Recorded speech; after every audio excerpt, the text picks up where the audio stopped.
सोई सुहागिन धाम में जो कर सीत रोशन हो।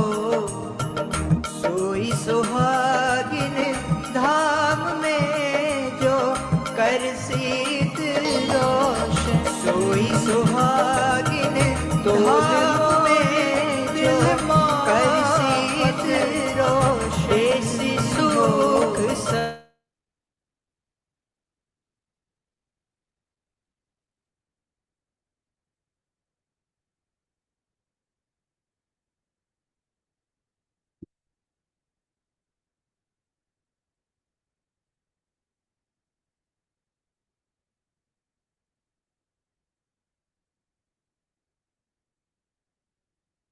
हाँ जी, शुरू करो अपेक्षा।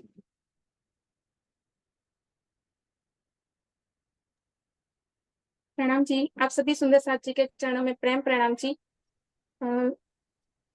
आइए हम वंदो सतगुरु से शुरुआत करते हैं मेहर की बहुत प्यारी आवाज के साथ। मेहर। सभी सुंदर साथ को प्रणाम जी। वंदो सतगुरु चरण को, करो सो प्रेम प्रणाम।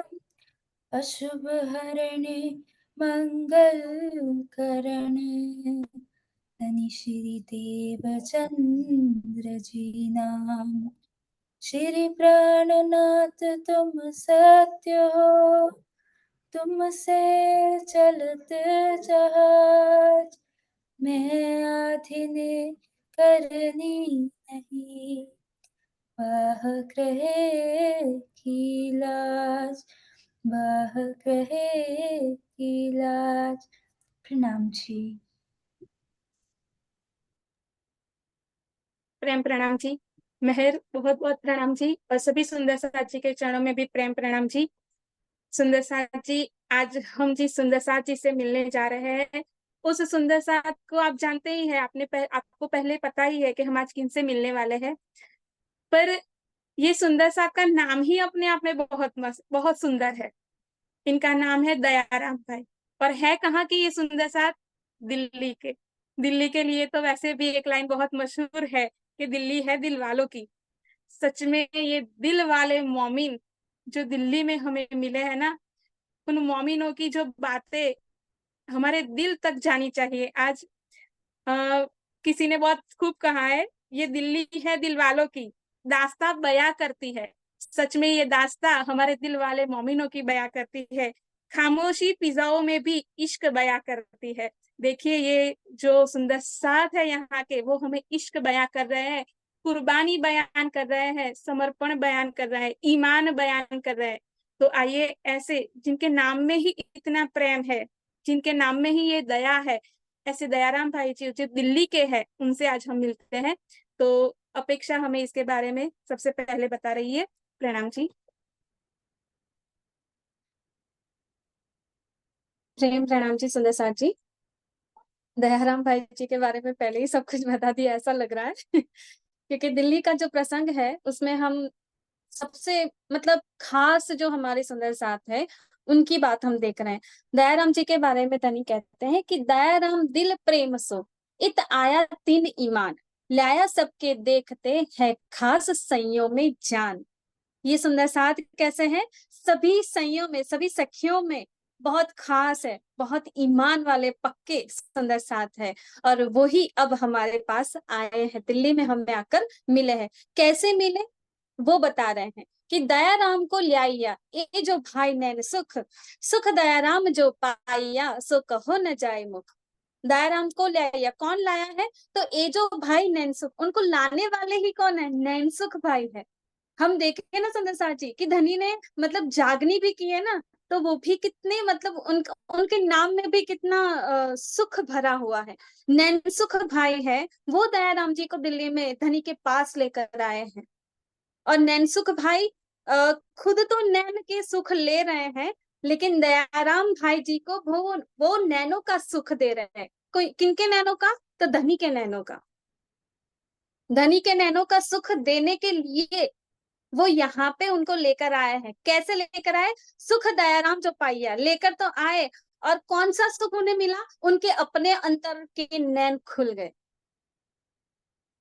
और उन्होंने अपने नैनों से वो अंदर के जो आत्मिक नैन है ना, वो नैनों से वो सुख लिए हैं। सो कहो न जाए मुख, उनका वर्णन इस मुख से, इस जिह्वा से हो नहीं सकता। चंचल आगे चर्चा करी जो दयाराम। अब दयाराम जी आए दिल्ली में, धनी से आकर मिले, सुंदर साथ में आए और आते ही उन्होंने जागनी कार्य भी शुरू कर दिया है। क्या किया? तो चंचल आगे चर्चा करी जो दयाराम। चंचल दास जी एक और दिल्ली के सुंदर साथ है, वो उनके पड़ोस में ही रहते थे और उनके साथ मतलब उन्होंने चर्चा की। जो श्री जी से सुना वो ही यहाँ पे चंचल दास जी को बताया। करी जो दयाराम, यह भी ईमान लाइए, बड़ा पाया विश्राम। अब चंचल दास जी को भी उन्होंने जागृत कर दिया, उन्होंने जगा दिया, बड़ा पाया विश्राम, यहाँ पे बहुत सुख मिला है। दयाराम आवत ल्यावे मिठाई पकवान। हम कहते हैं ना कि किसी के घर जाते हैं तो कभी खाली हाथ नहीं जाना चाहिए। ये धनी के घर आ रहे हैं ना, बार बार रोज आ रहे हैं और जितना मतलब आना उनका हो रहा है ना, वो उतना उतना अपने हाथों में कुछ ना कुछ लेकर आते हैं। वो खाली हाथ कभी भी नहीं आते हैं। तो लियावे मिठाई पकवान, क्या लेकर आते हैं? पकवान, मेवे, मिठाइयाँ, सब कुछ लेकर आते हैं। नए नए मेवे लेके लियावत दिल ईमान, नए नए मिठाइयाँ, पकवान, मेवा सब लाकर धनी को रिझाते हैं।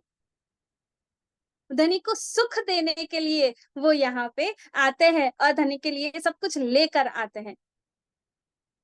जब श्री जी हरिद्वार का प्रसंग करके फिर यहाँ दिल्ली आए, तब औरंगजेब को संदेशा पहुंचाना था, क्योंकि दिल्ली में यही तो जागने कार्य करना था हमें। ठीक है, तो तब क्या हुआ, संदेशा पहुंचाने के लिए हम जो भी संदेशा लिखते हैं ना, तो वो हिंदी में लिखते हैं, क्योंकि हमारी लैंग्वेज, हमारी भाषा जो है वो हिंदी की है। लेकिन औरंगजेब के पास जो संदेशा जाना चाहिए उसे तो फारसी आती है, वो हिंदी में तो उसको एक्सेप्ट करेगा नहीं। इसलिए अब फारसी भाषा में उसको ट्रांसलेट करना है, उसका हिंदी में हिंदी से फारसी भाषा में जो समझे और जो उसको ट्रांसलेट कर सके, वैसा व्यक्ति उन्हें चाहिए। तो श्री जी ने क्या कहा? दयाराम जी को कहा, हुक्म दिया कि आप यहाँ दिल्ली के रहने वाले हैं, आपको यहाँ पे कौन कैसा है, कहाँ मिलेगा, वो आपको पता है। तो फिर आप ही अब कोई व्यक्ति ऐसे लेकर आइए जो हिंदी में से फारसी का अनुवाद कर सके। तब एक मुल्ला पारसी का हुक्म हुआ दयाराम, दयाराम जी को धनी का हुक्म हो गया कि आप एक पारसी के लिए, फारसी भाषा के लिए एक व्यक्ति को लेकर आए। बुलाए लाओ तिनको लिखे पारसी में कलाम, जो पारसी में कलाम लिख सके ऐसे व्यक्ति को लेकर आइए। तब लड़के कायम को बुलाए लाया दयाराम। जैसे ही धनी का हुक्म मिला, उन्होंने उसे शिरोधार्य कर लिया और जैसे ही शिरोधार्य कर लिया, वो कार्य भी कर लिया। एक लड़की को लेकर आए जिसका नाम था कायम मुल्ला, और रखा चाकर दे महीना वास्ते इनकाम, नौकरी पे रखा है, महीने के उसे पैसे मिलते थे। वो जो कार्य करता था, जो अनुवाद उसे करना था ना, उसके उसे पैसे दिए जाते थे। ऐसे एक लड़के को वो लेकर आए। अब एक दिन चर्चा में क्या हुआ कि सूरत का एक सौदागर आया, उसने आके 2-3 बार धनी की चर्चा सुनी, श्री जी की चर्चा सुनी, और मतलब सुन के उसको बहुत अच्छा लगा। कुरान की बातें मतलब उसको सुनाई दे रही है, वो भी उसे अच्छा लगा। तो एक दिन उसने सुंदर साहब के बीच में आकर क्या कहा कि मेरे पास ना एक दज्जाल नामा एक किताब है, जिसको मैं आपको दे सकता हूँ, उसके बारे में आपको कह सकता हूँ, तो मैं उसको आपको दिखाऊंगा। अब सुंदर साहब तो खुश हो गए कि अरे वाह, कुरान की बातें अगर हमें कहीं से जानने को मिल जाए तो फिर बड़ा मजा आ जाए, धनी को भी चर्चा करने में बहुत इजी हो जाएगा। तो दज्जाल नामा किताब लेने के लिए लालदास जी उनके पास गए। वो जो सूरत का सौदागर था, उनके पास लालदास जी गए, लेकिन लालदास जी को उन्होंने वो किताब नहीं दी।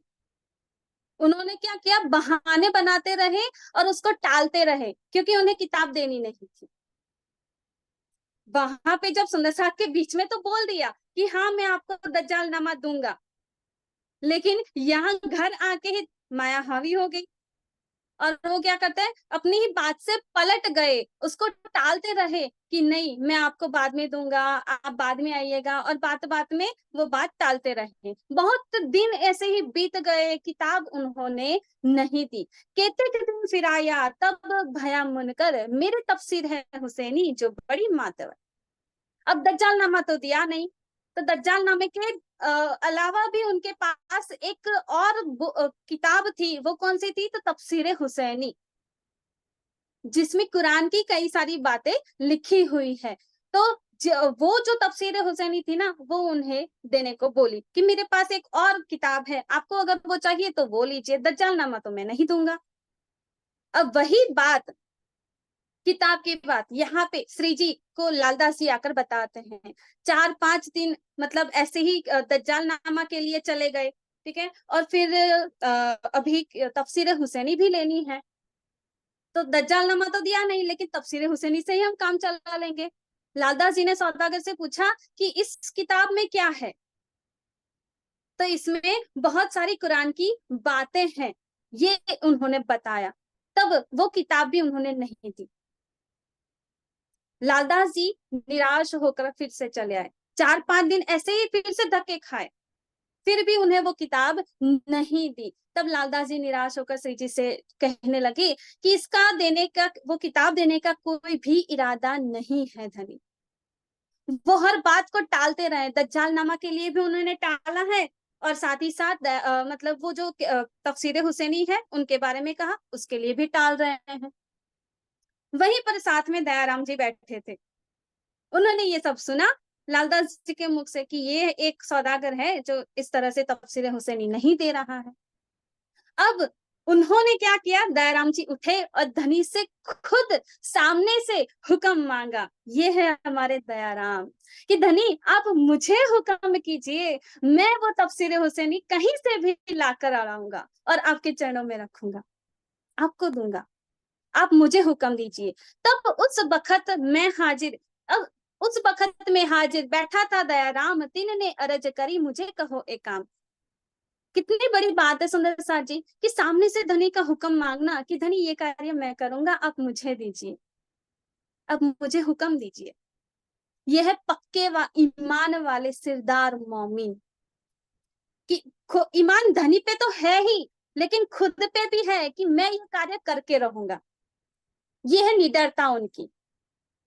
और इसी पक्के वाली ईमान वाली जो दृढ़ता है ना, वो हमें भी रखनी है सुंदर साथ जी। उन्होंने ये नहीं सोचा कि लालदास जी तो बहुत बड़े हैं, वो समझ में भी बड़े हैं और साथ ही साथ समय में भी बड़े हैं। क्यों? क्योंकि उनकी जागनी पहले हुई है और मेरी तो अभी अभी हुई है, दिल्ली में जब श्री जी आए तब। तो उन्होंने ये नहीं सोचा कि लालदास जी नहीं कर पाए तो मैं भी नहीं कर पाऊंगा। उन्होंने ये दिल में लिया कि मैं ये कर लूंगा धनी, आप मुझे बस हुक्म दीजिए, क्योंकि आपके हुक्म के बिना तो कुछ भी नहीं हो सकता। वो खुद भी तो लाकर दे सकते थे ना धनी को, कि मैं धनी को सरप्राइज करता हूँ कि धनी मैं बुक लेकर आया हूँ, वो किताब लेकर आया हूँ। नहीं, धनी के हुक्म के बगैर उन्होंने कुछ भी नहीं किया है। सामने से धनी का हुक्म मांगे, धनी आप हुक्म दीजिए तो मेरी मेरी और ताकत बढ़ जाएगी कि मैं वो तफसीर हुसैनी कहीं से भी लेकर आऊंगा। तो उन्होंने ये जो दृढ़ता दिखाई, ये जो न्यौछावर सेवा जो उनकी है ना, वो उन्होंने दिखाई। दयाराम जी के इतने ईमान के पक्के होने पर धनी बहुत खुश हुए और उन्होंने भी दयाराम जी को हुक्म दे दिया। कैसा हुक्म, किसने हुक्म दिया? तब श्री राजे हुक्म किया तुम ल्याओ हुसैनी तफसीर, बड़ी चाह है हमको पहुंचे मजल में। धनी क्या कहते हैं कि तब श्री राजे हुक्म दिया। यहाँ दयाराम जी को हुक्म देने वाले कौन है? धनी खुद है, श्री राज हुक्म दे रहे हैं तुम ले आओ तफसीर हुसैनी, कि आप वो तफसीर हुसैनी की किताब लेकर आओ, आपको हुक्म चाहिए, मैं आपको हुक्म देता हूँ, बड़ी चाह है हमको। एक तो हुक्म हो गया कि चलो धनी से सामने से हुक्म मांग लिया, और दूसरी बात उसमें ये ऐड हो गई है कि ये बड़ी चाह है। हम सुंदर साथ जी समझे ना कि अब तक कितनी सारी इच्छाएं हमारी जो है ना वो धनी पूर्ण करते हैं, हमारी सारी की सारी इच्छाएं धनी पूर्ण करते हैं। कोई कोई भी ऐसी इच्छा नहीं है कि धनी ने कभी बाकी रखी हो। लेकिन यहाँ क्या है, उल्टा है, धनी की चाह है, धनी की इच्छा है, और दयाराम जी को ये मौका मिला है कि मैं अपने धनी की इच्छा पूर्ण करूं। इतना बड़ा मौका कौन खो सकता है अपने हाथों से। अब तो ये कार्य करना ही करना है कि पूर्ण मौका मिला है और धनी की इच्छा को अब पूर्ण करो। कैसे करते हैं, तो उसके लिए चौपाई है सुंदर साथ जी। और जैसे ही धनी का हुक्म हुआ, तब हुक्म श्री राज का सिर चढ़ाया दयाराम। दयाराम जी को बहुत खुशी हो गई है कि धनी, आपके हुक्म के बिना तो कोई कार्य हो नहीं सकता, आपका हुक्म भी मिल गया, ऊपर से आपकी चाह अंदर जो बढ़ गई है ना, वो मुझे पूर्ण करनी है। तो धनी का हुक्म शिरोधार्य किया। अपने अस्नाव रहते थे 300 कहा एक काम। अपने अस्नाव यानी कि उनके पड़ोस में, वो दिल्ली के ही रहने वाले थे, तो दिल्ली में उनके साथ जो जहाँ रहते थे, वहां उनके पड़ोस में एक मुसलमान व्यक्ति रहते थे, उनसे उनकी बहुत अच्छी बनती थी। तो 300 कहा एक काम, उनसे ये काम कहा। क्या कहा, हमारे असनाओं ने पाती लिखी हम पर, यानी कि मेरे बहुत करीबी हमारे दोस्त है, उन्होंने, दयाराम जी ने अपने उस दोस्त से, मतलब मुसलमान जो दोस्त थे, उनसे कहा कि मेरे करीबी एक बहुत अच्छे दोस्त हैं जो मुसलमान हैं, उन्होंने मुझ पर पाती लिखी है, पत्र लिखा है, और वही पत्र दिखाते भी है, हुसैनी मंगाई है, बहुत निहोरा कर बार बार आग्रह कर रहे हैं कि मुझे तफसीर हुसैनी चाहिए, मुझे तफसीर हुसैनी चाहिए। अब मैं उनकी बात तो टाल नहीं सकता, तो आप कहीं से भी मुझे ये तफसीर हुसैनी लाकर दीजिए। मुसलमान व्यक्ति को कहा है सुंदर साथ जी, दयाराम जी है हिंदू, और मतलब यहाँ हिंदू और मुसलमान की कट्टरता नहीं है, साथ में रहते हैं, साथ में व्यापार करते हैं, अच्छे से संबंध बनाए हुए हैं, और इन्हीं गहरी दोस्ती की वजह से ये तफसीर हुसैनी उनसे मांग सकते हैं कि हाँ, ये इंसान मुझे दे सकता है। तो एक ये क्या बहाना बनाया है एक, कि मुझे मेरे मित्र ने ऐसे बोला है पाती लिख करके कि मुझे तफसीर हुसैनी चाहिए, और उसने तफसीर हुसैन मंगाई है और मैं उसको दे दूंगा। तब उन्होंने कहा, मैं करूं तुम्हारा काम। मुसलमान व्यक्ति ने कहा कि हाँ ठीक है, आप तो हमारे दोस्त हैं, बहुत अच्छी दोस्ती है हमारी, मैं आपका ये कार्य कर दूंगा। तब ही सुन हाजिर करी दई हाथ दयाराम। उसी क्षण, थोड़े ही मिनटों में उन्होंने वो तफसीर हुसैनी उनके सामने हाजिर कर दी। ये है दयाराम भाई की, मतलब दिल्ली में रहकर कितनी अच्छी मित्रता उन्होंने बनाई है, कि दयाराम जी को तुरंत ही उन्होंने ये सारी की मतलब जो उन्होंने इच्छा की तफसीर हुसैनी लाने की, तो वो उन्हें हाजिर करके दे दी। लिए 40 रुपया, 3 में दिए 2 फेर। अब तफसीर हुसैनी के पैसे दिए उन्होंने, 40 रुपए थे उस समय के, 40 रुपए यानी आप अभी के तो कितने सारे होते हैं सुंदर साथ जी। तो वो 40 रुपए उन्होंने तफसीर हुसैनी के दिए दयाराम जी ने, और उसमें से फिर क्या, 3 में दिए 2 फेर। मुसलमान व्यक्ति ने फिर से उन्हें 2 रुपए वापस दिए, यानी 38 रुपए की वो तफसीर हुसैनी आई। खुशहाल हुआ दयाराम, जाए लगा सिर फेर। इतना आनंद, इतनी खुशी, इतना सुख मिला कि धनी की इच्छा अब पूर्ण हो गई, समझो, हो ही गई ना। तफसीर हुसैनी तो हाथ में आ गई है, धनी का हुक्म मिला, तो वो कार्य होना ही था, कि क्यों ना होए, ऊपर से धनी की चाह है इसमें, तो हो ही गया ये काम। खुशहाल हुआ दयाराम, दयाराम जी को बहुत खुशी हुई, जाए लगा सिर मेर। उनकी खुशी जानो आसमान पे चढ़ के बोल रही है कि मैं बहुत खुश हूँ आज। वहां से लेकर धाए आए पहुंचा श्री राज। तफसीर हुसैनी वहां से लेकर सीधा दौड़ के धनी के चरणों में आ गए, और धनी के चरणों में आके क्या किया, ले तफसीर आगे धरी, ए हुआ सिद्ध कारज। धनी के सामने तफसीर हुसैनी हाजिर कर दी कि धनी, आपके हुक्म से ये कार्य अच्छी तरह से सिद्ध हो चुका है, आपने हुक्म किया, सब हो गया। तफसीर को देख के श्री राज भये खुशहाल।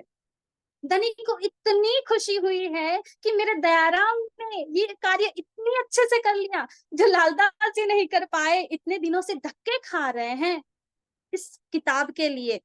यहाँ दयाराम जी ने एक दिन में वो कार्य कर दिया, कितनी बड़ी बात है। और दयाराम जी की खुशी देखकर धनी और खुश हो जाते हैं, क्योंकि उन्होंने धनी की चाह पूर्ण की है। श्री राज धनी की खुशी, धनी का हुक्म और धनी की इच्छा सब इसमें मौजूद था। इसलिए दयाराम जी की यह सेवा बहुत अच्छे से पूर्ण हुई। अब आगे जो प्रसंग है दयाराम जी के, वो पम्मी जी हमें बताएंगी। प्रणाम जी सभी सुंदर साथ जी के चरणों में। तो दयाराम जी जो दिल्ली के हमारे सुंदर साथ है, उनकी दो तीन जो मुख्य बातें हमने देखी, वो ये थी कि पहला तो उनका सुंदर साथ की जमात में शामिल होना, यानी वो कैसे आए हैं वो हमने देखा। आने के बाद उन्होंने क्या किया वो देखा। देखिए पहली पहले ही प्रसंग में हमने ये देख लिया कि वो कैसे आते थे, श्री जी के लिए कुछ ना कुछ मिठाई पकवान लेकर आते थे। देखिए ये मिठाई और पकवान के कोई स्वाद धनी को नहीं पसंद, मतलब नहीं पसंद, पसंद तो है पर वो इतने महत्वपूर्ण नहीं है। उसको लाने के पीछे जो भाव है, जो प्रेम है, वो महत्वपूर्ण है। आप भले ही खाली हाथ भी चले जाएंगे ना, पर दिल में प्यार होगा ना, तो वो भी स्वीकार्य है धनी को। जरूरी नहीं कि हर हमेशा हम कुछ ना कुछ लेके जाए। ये सुंदर साथ पर चाहते हैं कि मेरे देखिए दिल्ली का ये मौसम और ये समय ऐसा था कि जहां पर हमें छिप छिप के रहना पड़ रहा था, हम खुले में नहीं रह पा रहे थे। इसके आगे के प्रसंग चौपाई आप सब पढ़ेंगे, दिल्ली के प्रसंगों को कोई बैठने नहीं दे रहा था।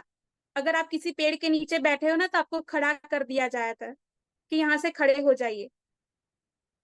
वो जगह हमें ठीक से नहीं मिल रही थी, किस किस तरह से हम छुप के रहते थे, हवेलियां लाकर रहते थे, एक हवेली खाली करके दूसरी हवेली में जाते थे। ऐसे मौसम के अंदर, ऐसे समय में सुंदर साथ जी धनी के लिए कैसा प्रेम न्यौछावर करते हैं कि वो धनी के लिए कुछ न कुछ लेके आना पसंद करते हैं।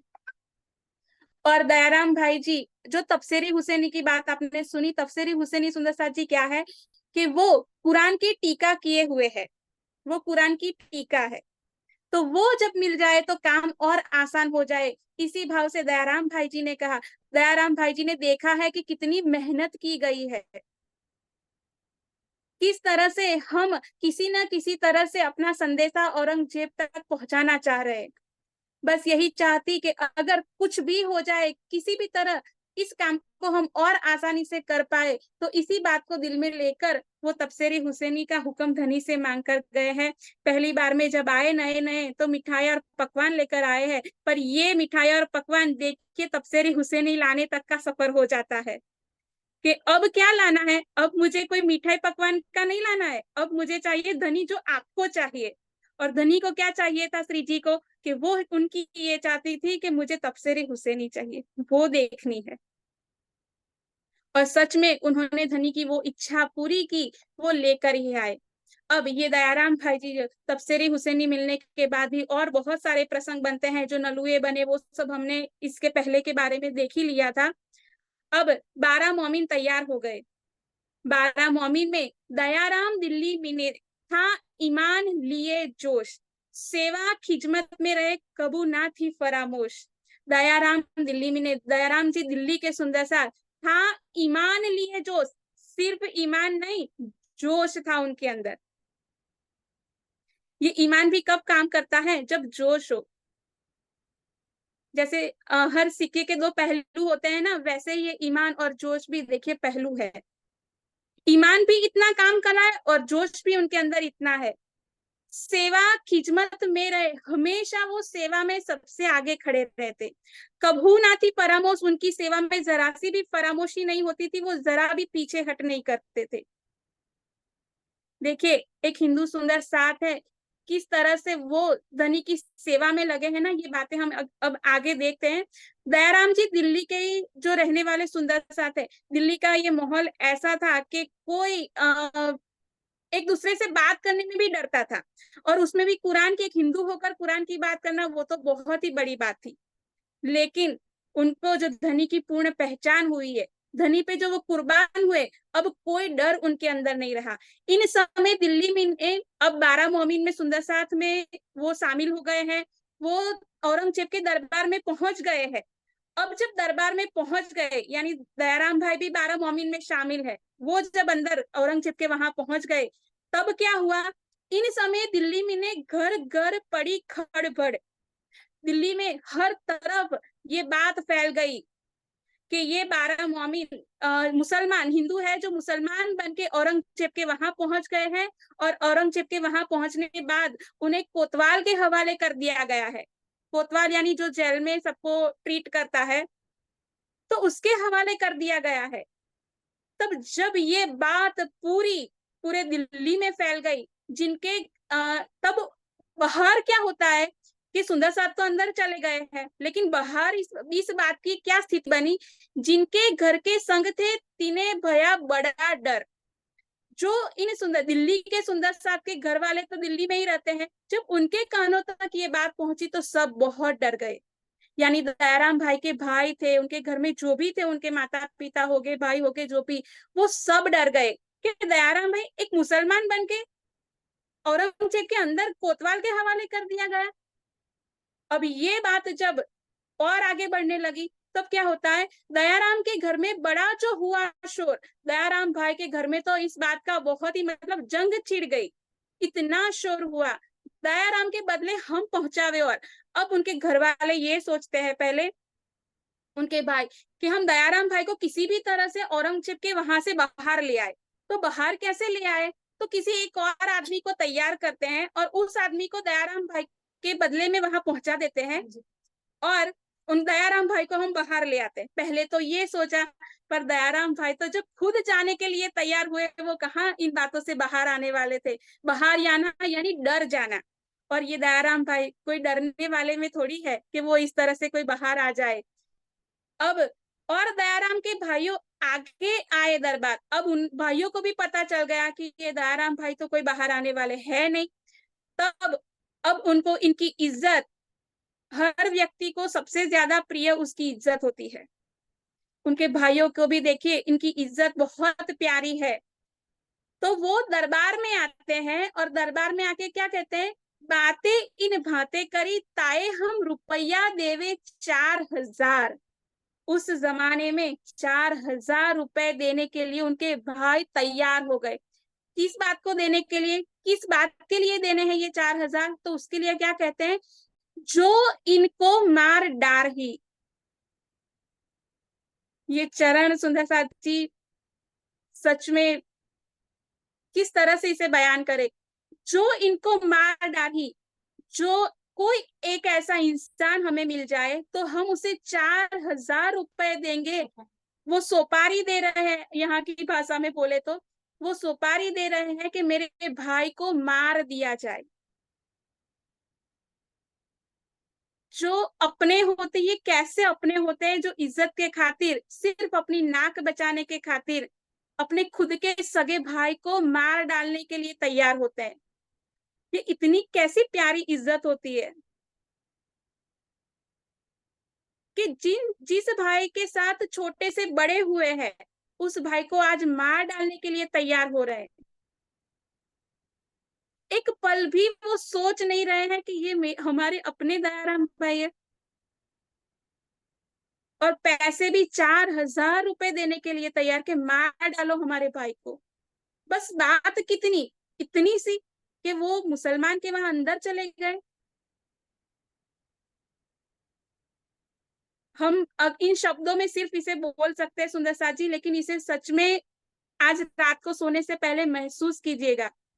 और ये बात शायद शब्दों में बहुत छोटी लग रही है, बहुत सामान्य सी लग रही होगी, पर ये बात बहुत बड़ी है कि जब अपने ही अपने दुश्मन बन जाते। ये भला कैसे अपने, इन्हें क्या हम अपने कह भी सकते हैं? कितने भाई हो गए हो उनके, हमें ये तो पता नहीं है, 2 हो गए, 4 हो गए, कितने भी भाई हो सकते हैं, लेकिन ये जो सगे, जो खून वाले रिश्ते हैं ना, वो सगे नहीं है। पर उनके साथ जो 12 मोमिन है ना, 12 मोमिन में दयाराम जी को हम अलग रखे तो उनके साथ और 11 भाई है उनके, और ये निस्बत वाले हैं। ये निस्बत वाला जो संबंध है ना, जो प्यार है ना, वो ही सबसे अच्छा और सबसे बड़ा है। बाकी के कोई रिश्ते कुछ काम के नहीं होते हैं। अब इन्होंने इस तरह से अपने ही भाई की सुपारी दे दी है। ये बात श्री जी को भी पता चलती है कि बाहर उनके भाइयों ने ये प्लान किया है। सुंदर साथ जी, जब ये बात श्री जी को पता चली तब श्री जी के दिल पे क्या बीती होगी कि मेरे दयाराम भाई जो मेरी खुशी के लिए क्या कुछ कर रहे थे, तपसेरी भी ले आए, मेरे हुक्म पे मरने के लिए तैयार होके बैठे हैं, और उनके भाई ये इस तरह से उनको मतलब मारने की सोच रहे हैं। ये बात जो ये चौपाइया जो आपने सुनी ना, ये पत्री में लिखी है, श्री जी ने खुद लिखी है, जिसमें श्री जी ने खुद अपने हस्ताक्षर किए हैं, स्याही की है। ये पत्री में जब धनी लिख रहे होंगे तब धनी के दिल में क्या बात चल रही होगी, इसको चितवन के माध्यम से सोचे और समझे। ये बात अगर सुनने में भी हमें इतनी तकलीफ दे रही होगी, तो जब श्री जी लिख रहे होंगे, जब ये पत्र में लिखी जा रही होगी, तब क्या हो रहा होगा। और जब ये पत्र जब मोमिनों के पास पहुंच गया है, तब इसे जब दयाराम भाई जी ने पढ़ा होगा, तब उनके दिल पे क्या गुजरी होगी। खैर, उन्हें तो अपने और परायों में समझ आ गई है कि मेरे अपने तो सिर्फ मेरे धनी है और मेरे सुंदर साथ है, उन्हें शायद इतनी तकलीफ नहीं हुई होगी। लेकिन एक पल के लिए तो सोचिए कि जब उन्होंने ये पढ़ा होगा तब उनके दिल के हाल क्या होंगे। तो इस तरह से बात हुई कि जो इनको मार डाली, ऐसी बात सुनाई कान के, इस तरह से बात पूरी चलने लगी है दिल्ली में कि दयाराम के भाइयों ने उनको मार डालने की सुपारी दी दी है। हमारी शर्म जाएगी जो होएगा मुसलमान। अगर दयाराम भाई अंदर औरंगजेब के दरबार में पहुंच गए हैं, कोतवाल के हवाले किए जा रहे हैं, उस समय ऐसी परिस्थितियां थी कि हिंदुओं को मार मार के मुसलमान बना दिया जाया था। तब अब तो जब कोतवाल के हवाले कर दिए तो उनके भाइयों को यही तकलीफ हो रही थी कि कहीं ये भी मुसलमान ना बन जाए, सही में मुसलमान ना बन जाए। बस इसीलिए उन्होंने उनको मारने के लिए सोचा था। चौपाई में ये चरण है, मार डारत भाई को पैसे देके इत, मेरे भाई को मार डाल जी, ये चौपाई का चरण है सुंदर साथ जी। सोचिए असल में दुश्मन कौन है। इस प्रसंग को समझने के बाद सिर्फ ये देखिए कि असल में दुश्मन कौन हुआ। वो मुसलमान दुश्मन हुए कि अपने दुश्मन हुए। इसमें पराये और अपने कौन हुए।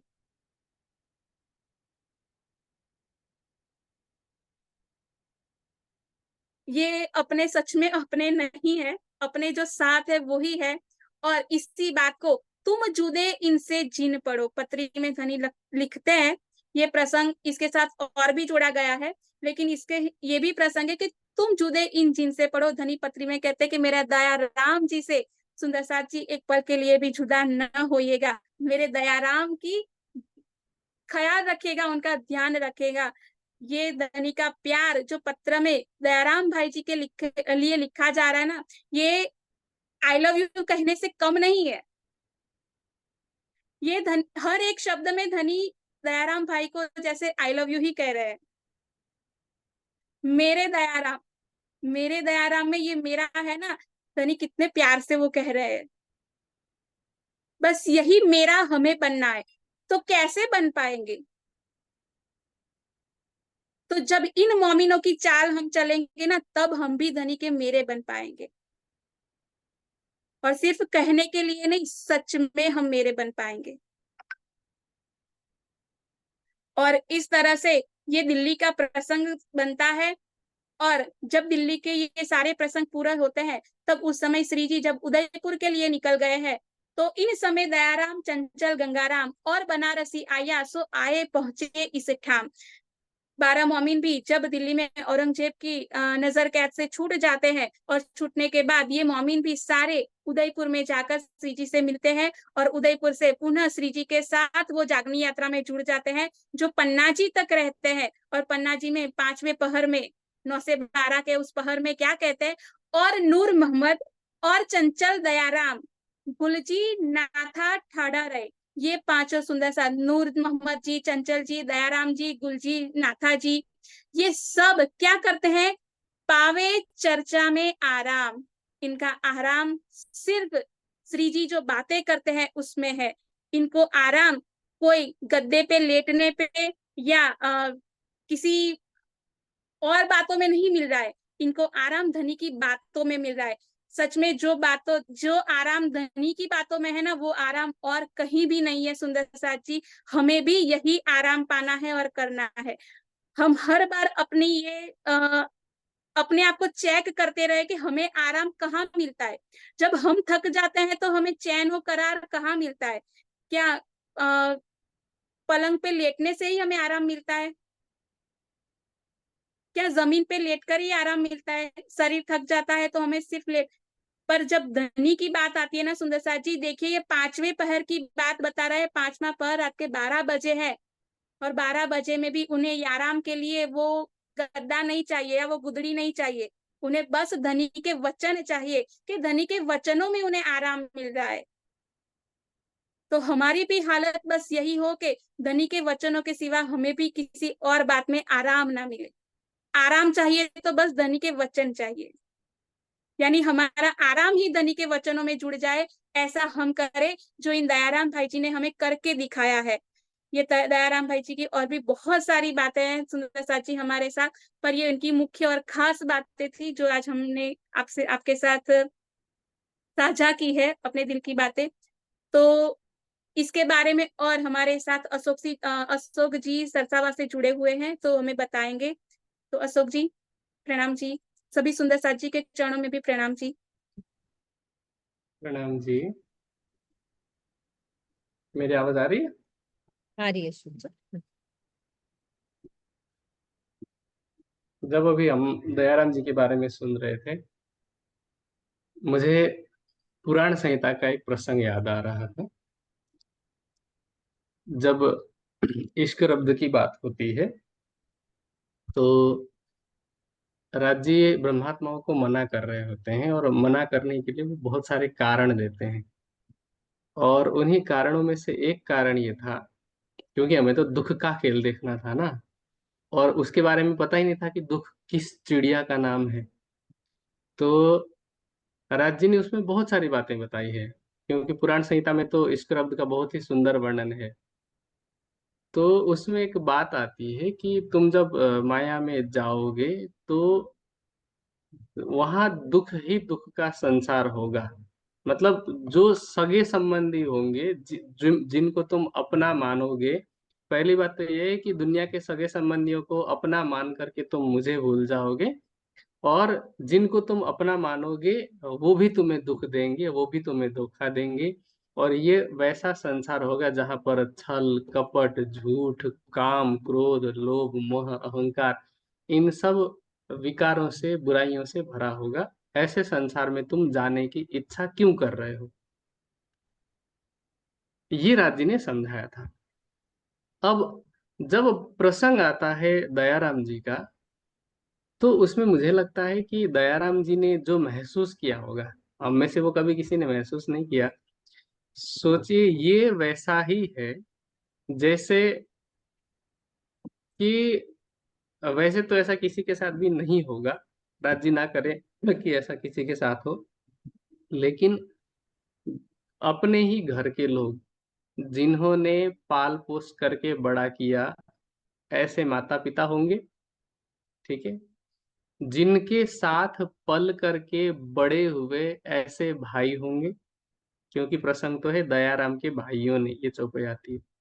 वो भाई होंगे जिनके साथ पल करके, जिनके साथ मस्ती करके खेल करके हंसते हुए बड़े हुए होंगे, पर केवल एक झूठी शान के लिए, झूठी इज्जत के लिए वो अपने ही भाई को मरवाना चाह रहे थे, पैसे दे करके, 4,000 रुपया दे करके। तो उस समय जब दयाराम जी ने सुनी होगी ये बात कि आपके ही घर वाले झूठी शान के लिए आपको मरवाना चाहते हैं, कैसा लगा होगा उनको? कल्पना कर सकते हैं? एक उदाहरण के लिए, मतलब केवल समझने के लिए मैं एक उदाहरण दे रहा हूँ। यहाँ पर दोनों दीदी बैठी हुई ना, अपेक्षा और वृंदा दीदी दोनों बैठी हुई हैं। अगर अचानक से ऐसा पता चले, कल्पना भी मत करना, बहुत बुरा लगेगा, फिर भी मैं बता रहा हूँ कि अगर ऐसे अचानक से पता चले कि दोनों में से कोई भी जो है वो दूसरे को मरवाना चाहते हैं किसी भी वजह वजह से, वजह कोई कितना भी वैलिड क्यों ना लगे, कितना भी सॉलिड क्यों ना लगे, और कैसा लगेगा? ठीक है। तो दयाराम जी ने माया को बहुत नजदीक से देखा, कि ये जो संसार है वो सब कैसे हैं। वाणी में ना बहुत सुंदर एक चौपाई आती है, मेरे ख्याल से सबको याद होगी। राजी कहते हैं, कुटुंब कबीले स्वार्थी, ठीक है, सो भी कबीले स्वार्थी, दुख आवे न कोई अपना, जात वजूद भी रंग बदले, ज्यों फना हो तो सुपना। जात वजूद का मतलब समझते हैं, खुद का शरीर भी रंग बदलता है, और कबीले के परिवार के लोग भी स्वार्थमयी होते हैं। ठीक है, किसी संत ने कहा कि स्वार्थमयी सबको बनाया है यहाँ करतार ने। सबके अंदर कोई ना कोई स्वार्थ है।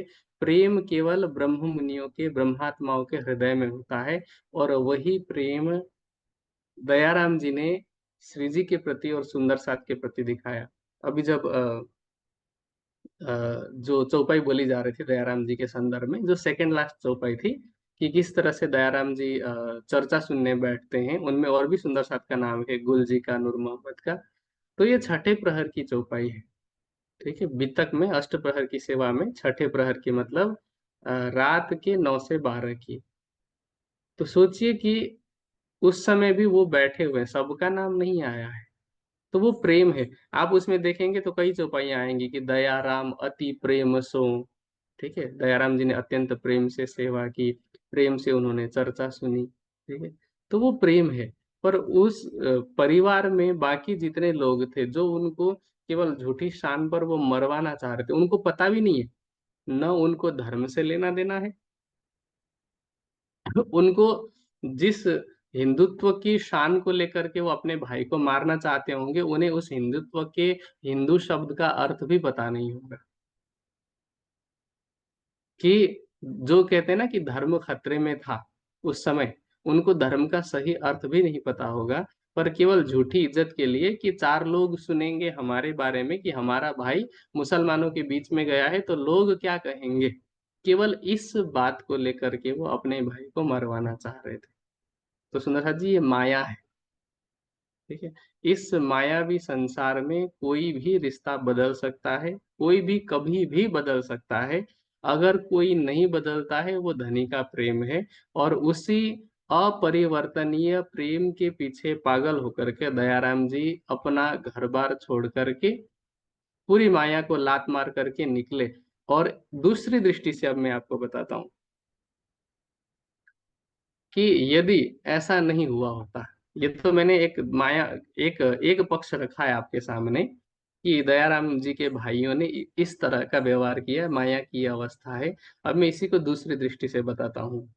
आप सबके जो प्रियतम हैं वो, वैसे तो इस संसार में सभी प्रेमी जो होते हैं वो पॉजिटिव होते हैं, ठीक है, लेकिन राज्य से ज्यादा पॉजिटिव कोई भी नहीं है। ठीक है, राज्य जहां देखते हैं कि मेरी ब्रह्मात्मा किसी और से लगाव रख रही है, किसी और से नजदीकी बढ़ा रही है, तो वो तोड़ देते हैं। ठीक है, अगर दयाराम के घर वालों ने ऐसा नहीं किया होता तो मुझे लगता है कि कहीं ना कहीं उनको सब छोड़ करके श्री जी के साथ चलने में कहीं ना कहीं थोड़ी सी बाधा आ सकती थी कि कैसे छोड़ के जाए। पर माया ने इस तरह से खुद से तोड़ दिया दयाराम जी को कि राज्य को पकड़ना उन्हें और आसान हुआ। वैसे तो पहले ही पकड़ा था, जब प्रसंग आता है ना तारतम लेने का, कि दयाराम जी किस तरह से ईमान लेकर के आए थे, तो वो ईमान वाला प्रसंग ही आपको बहुत सुंदर सरल तरीके से बता देता है।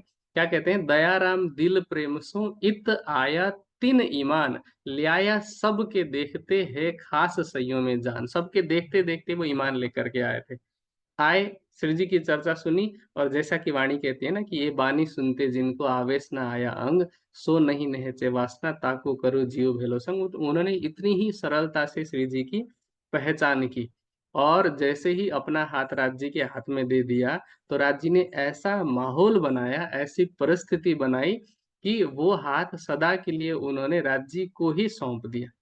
वरना कहीं ना कहीं होता ना कि माया खींचती, लेकिन माया ने ही कहीं ना कहीं ऐसा ऐसी परिस्थिति तैयार कर दी कि अब उन्हें घर वालों को छोड़ने में कोई परेशानी ही नहीं होती।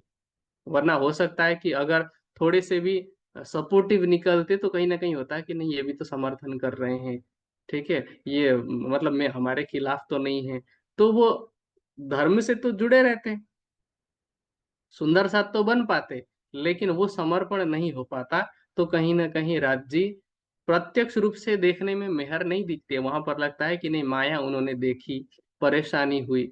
पर राज्य कहीं ना कहीं बातिनी मेहर करके खुद से जोड़ रहे थे। इसलिए राज्य ने दयाराम जी के माध्यम से माया दिखाई, और एक दयाराम ने हम सब सुंदर साथ को ये संसार की वास्तविकता दिखाई। ये संसार की वास्तविकता है कि सब स्वार्थमयी हैं, सब किसी न किसी स्वार्थ से जुड़े हुए हैं। इसलिए स्वार्थ के संसार में अब मनुष्य जन्म लेकर के परिवार में पैदा हुए हैं, तो हमें अपना केवल कर्तव्य निभाना है, केवल नाटक करना है। ठीक है, बाकी हमारा हाथ राज्य के हाथ में होना चाहिए, जैसा कि दयाराम जी ने दिया था। तो इतनी शिक्षा अगर हम लेते हैं, तो मुझे लगता है कि ये जो जल में नहाइए कोरे रहिए वाली बात करते हैं ना हम, ये सिद्ध हो जाएगा। क्योंकि हम सबको पता है कि कोई कितना भी नजदीकी लगे, मैं एक फैक्ट बता रहा हूँ, अब कल से फिर खाना बनाना बंद मत कर देना अपने बच्चों के लिए, अपने घर वालों के लिए। पर ये एक फैक्ट है कि सभी किसी न किसी स्वार्थ से ही जुड़े हुए हैं। जैसे ही स्वार्थ पूर्ति नहीं होगी, या जैसे स्वार्थ पूर्ति होना बंद हो जाएगी, तो वहां से फिर कमियां दिखने लगेंगी, वहां से समस्याएं शुरू हो जाएंगी। ठीक है, जैसे कि होता क्या है, मैं आपको बताऊं कि बच्चे अगर पेरेंट्स से अगर कोई परमिशन लेना हो, मान लीजिए कि नाइट आउट के लिए परमिशन लेना हो, घूमने जाने के लिए, या फिर कहीं और टूर के लिए जाना हो, परमिशन लेना हो, या फिर थोड़े से पैसे लेने हो, तो माँ को तुरंत पता चल जाता है, क्योंकि बच्चे का टोन वहां पे बदल गया होता है। नॉर्मली मम्मी बोलने वाले भी मम्मी ऐसे करके शुरू हो जाता है। ठीक है, तो बच्चों को तुरंत पता, बच्चों की जो बात है उससे माँ को या पिता को तुरंत पता चल जाता है। वो आकर के प्यार से बात करे, तो माँ सीधे पूछ लेती है कि क्या चाहिए, सीधे बता। ठीक है, तो ये क्या है, भले ही वहाँ ममत्व है, भले ही इसमें या माता और संतान का प्रेम का है, पर कहीं ना कहीं ये स्वार्थ है। ठीक है, और जो बड़े प्यार से मम्मी बोलते हुए आते हैं ना बच्चे, अगर उनको डिनाई कर दिया जाए, उनकी जो भी डिमांड होगी उसको डिनाई कर दिया जाए, तो फिर पैर पटकते हुए जाएंगे। ठीक है, तो ये मैंने एक छोटा सा उदाहरण दिया, ऐसे दर्जनों उदाहरण हो सकते हैं, हर रिश्ते में ऐसे उदाहरण होते हैं। ठीक है, तो इसीलिए संसार जो है वो स्वार्थमयी है। हाँ, अगर स्वार्थ नहीं होगी तो दुनिया भी नहीं चलेगी, संसार, क्योंकि सब लोग अगर साधु संत महात्मा बन गए, तो समझ लीजिए कि संसार का अस्तित्व ही समाप्त होगा। ठीक है, तो ये हो पाना इस दुनिया में से वैसे तो संभव नहीं है, पर चूंकि हम तो ब्रह्म सृष्टि है ना, हम दृष्टा है। ठीक है, जब तक हम, दृष्टा का मतलब क्या होता है, देखने वाला, जो डूबा हुआ है वो देख नहीं सकता, दृष्टा देख सकता है। और जब तक हम देखने नहीं लग जाएंगे, और जब तक हम वास्तविकता को नहीं देखने लगेंगे, तब तक हम अच्छे दृष्टा नहीं हो सकते। ठीक है, और जो दृष्टा होगा वो दृश्य से निर्लिप्त रहता है। निर्लिप्त का मतलब समझते हैं ना, उससे डिटैच रहता है। और डिटैचमेंट के लिए सबसे जरूरी बात है बीता के प्रसंगों में से, कि एक ये प्रसंग हम समझ लें कि दयाराम जी के जिस प्रकार घर वाले थे, उनका कोई अलग स्वार्थ था। ठीक है, बाकी माया के जो भी रिश्ते, उनका भी कोई ना कोई स्वार्थ रहता है। इतनी बात भी अगर हम समझ गए, तो हम डिटैच होंगे, और केवल कर्तव्य के पालन के भाव से हम अपना काम करते रहेंगे। लेकिन हमारा अटैचमेंट राज्य की तरफ होगा, क्योंकि अर्श लोग या दुनिया दो पाइए न एक ठोर, हम दोनों हाथ में, यहाँ पर हमारे हाथ में वो लड्डू नहीं हो सकते। ठीक है, तो इसीलिए हमें दयाराम जी के इस प्रसंग से बहुत सुंदर बातें सीखने को मिली। अपेक्षा जी ने भी बहुत सुंदर ढंग से समझाया हमें, मुझे लगता है कि आप सबको ये बात समझ में आई होगी। होता क्या है कि बहुत सारी चीजें कई बार हमारे सामने होती है, इसी प्रसंग को कितनी बार लोगों ने पढ़ा होगा, पर जिस तरह से आज दीदी ने समझाया, हो सकता है कि इस तरह से किसी ने सोचा नहीं होगा। ठीक है, तो बात होती है विचार करने की, बात होती है सोचने की, चिंतन करने की, मनन करने की। तो कहीं भी ऐसा प्रसंग आए, तो वहां पर हमें सोचना चाहिए, चिंतन करना चाहिए, और चिंतन भी दोनों तरफ से होना चाहिए। ठीक है, जैसे मैंने आपको अभी एक ही प्रसंग से दोनों तरीके से बताया ना, कि अगर नेगेटिव चीज देखनी हो तो वहां ऐसा ऐसा हुआ, बुरी बातें उनके साथ, लेकिन पॉजिटिविटी देखें तो यह है कि वैसा हुआ तभी वो राज्य की तरफ बढ़ पाए। तो इस तरह से हम सोच करके, समझ करके, इंस्पायर होकर के अपने आध्यात्मिक यात्रा में आगे बढ़ सकते हैं। बस इतना ही कहते हुए मैं अपने शब्दों को विराम देता हूँ। फिर मिलते हैं अगली किसी कक्षा में, तब तक के लिए प्रणाम।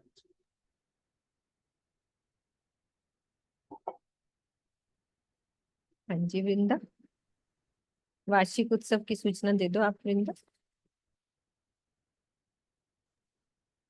जी प्रणाम जी सुंदर साथ जी। सरसावा में तारीख 14 से 20 तारीख तक सितंबर में वार्षिक उत्सव मनाया जाता है। आप सभी सुंदर साथ जी को हार्दिक आमंत्रण पहले ही हम स्वामी जी से पा ही चुके हैं। फिर से इस ई गुरुकुलम की टीम के माध्यम से भी आप सबको फिर से एक हार्दिक आमंत्रण है कि आप सभी जितना हो सके उतनी ज्यादा संख्या में वहां जुड़े, और जो बातें हम यहाँ सिर्फ ऑनलाइन इस तरह से अपने आप को देखकर एक दूसरे को देखकर करें, वहां रूबरू होने का और एक दूसरे से मिलने का हम सौभाग्य पाए।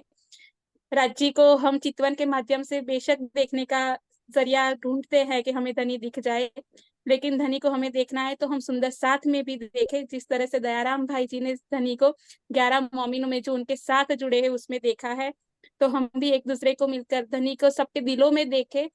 और सबसे और इसी बीच में जो 2 शनिवार आ रहे हैं, उस 2 शनिवार में हमारी ये क्लास नहीं हो पाएगी सुंदर साथ जी। तो इसके बाद के जब तीसरा शनिवार आएगा तब हम सब वापस फिर से मिलेंगे एक नए प्रसंग के साथ, कुछ नई बातों के साथ, और धनी के और अच्छे नए राजों के साथ मिलेंगे। तो आप सभी सुंदर साथ जी के चरणों में प्रेम प्रणाम जी। प्रणाम जी।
हाँ जी प्रणाम जी, सब सुंदर साथ को प्रणाम जी।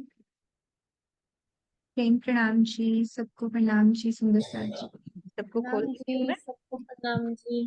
प्रणाम जी, प्रणाम जी, सबको प्रणाम जी। प्रणाम प्रणाम जी, सब सुंदर साथ को प्रणाम जी।